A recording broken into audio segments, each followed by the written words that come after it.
Olá, sejam bem-vindos! A pergunta de hoje é a seguinte: como é que se conta uma história com só 1024 quadradinhos? Parece loucura, né? Como criar um personagem, um mundo inteiro, uma emoção, com um espaço tão, mas tão limitado? Parece impossível, mas essa é justamente a essência de uma forma de arte que é simplesmente incrível. E a resposta é basicamente essa aqui. É isso que acontece quando se junta a criatividade, técnica e, claro, um pouquinho de magia digital. Sabe, cada um desses quadradinhos, ele tem um propósito. E quando a gente junta todos eles, eles contam uma história. Essa é a verdadeira força da pixel art. Então, hoje, a gente vai embarcar exatamente nessa jornada. Do zero, da tela em branco mesmo, até um herói digital prontinho para o mundo.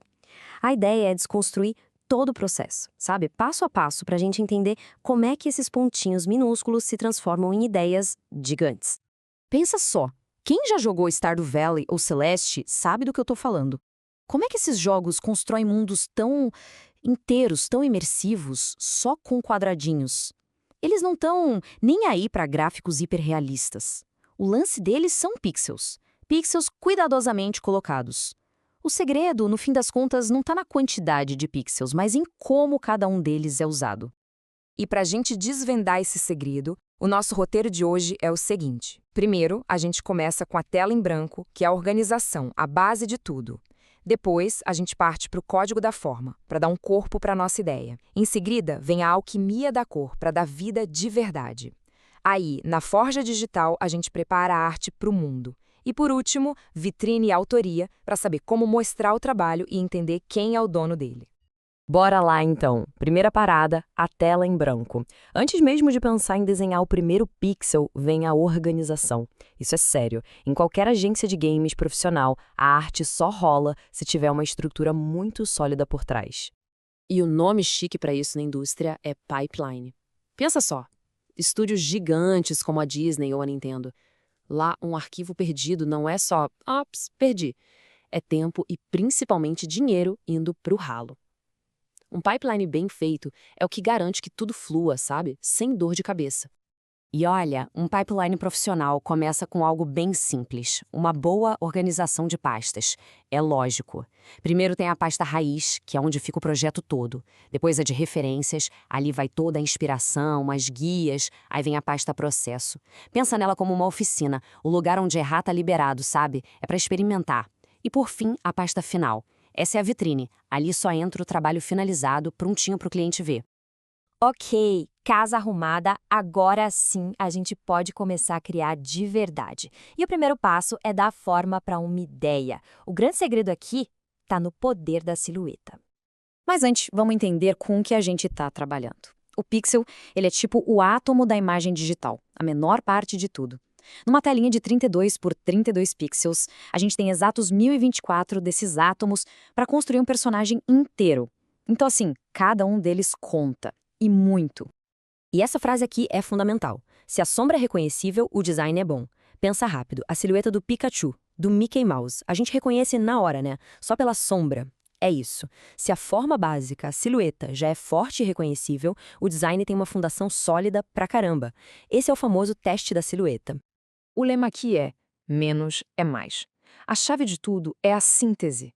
A arte não é sobre copiar a realidade, pixel por pixel. É sobre simplificar. É pegar formas complexas e, puf, reduzir a essência delas. E as formas geométricas básicas já comunicam um monte de coisa. Círculos passam aquela sensação de fofura, de algo amigável. Já os triângulos, eles gritam agilidade, dinamismo. Beleza, já temos a nossa silhueta, a forma está definida, agora é hora de subir de nível. Vamos dar vida, profundidade e volume para essa forma. E para isso, a gente vai usar a alquimia da cor e da luz.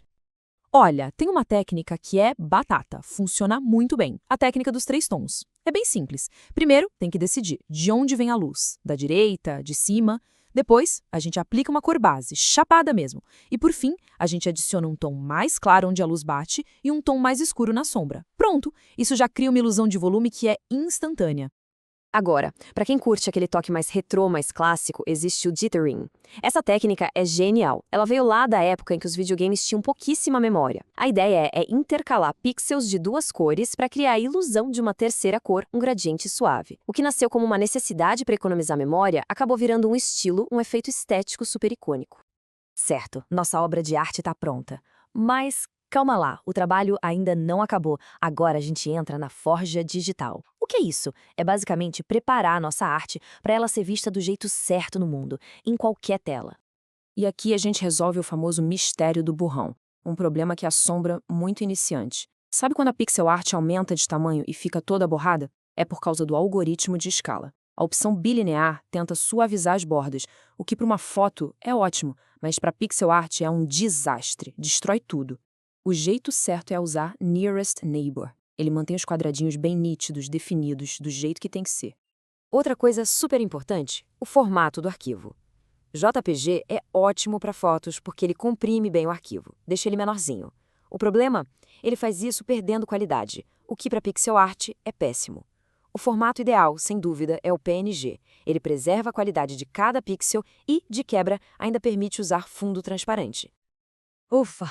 A arte está pronta, está exportada do jeito certo, chegamos na reta final.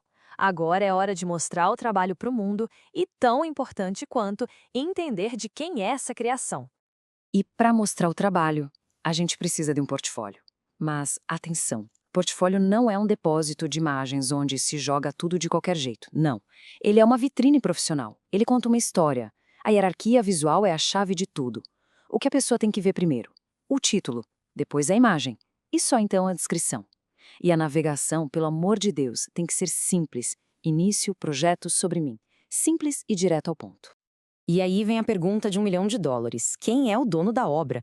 Depois de todo esse trampo, quem é que tem os direitos sobre a arte que foi criada? Essa parte é fundamental, entender o que é autoria e o que é propriedade. Basicamente, a propriedade intelectual, a famosa PI, é o que garante os direitos de quem criou. Mas e se a pessoa quiser compartilhar o trabalho? Deixar outras pessoas usarem? É aí que entra o Creative Commons. São licenças que funcionam como um manual de instruções, permitindo que outras pessoas usem a obra, mas com regras bem definidas.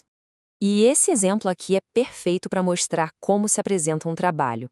Não é só chegar e mostrar a imagem, tem que vender a ideia, a história por trás. Esse pitch aqui, essa pequena apresentação, transforma o que seria só um desenho de um lobo em um símbolo de união de uma turma. Isso agrega um valor narrativo gigantesco para a criação. E com isso, a nossa jornada se completa. A gente saiu do caos total de uma tela em branco, passou pela organização, pela definição da forma, pela mágica da cor, pelos detalhes técnicos da exportação, até chegar na apresentação profissional em um portfólio. De um único e solitário pixel, a gente chegou numa história visual completa. Agora, a tela em branco está aí. Com todas essas ferramentas e conceitos em mãos, aquele desafio lá do início volta, mas agora com um novo peso, um novo significado. Fica a pergunta: que história os próximos 1024 pixels vão contar?